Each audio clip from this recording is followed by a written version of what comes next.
Hi, I'm Joe from Andersen.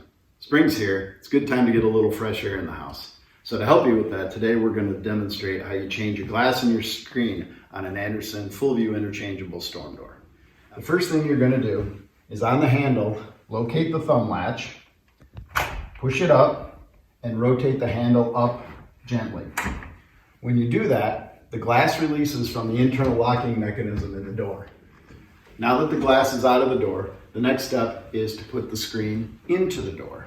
In order to install the screen, you start by snugging the screen frame into the door on the side opposite the handle, and then gently push the screen in on the handle side and rotate the handle down into its normal position. Perfect. You're ready for fresh air and a nice smooth close all summer long.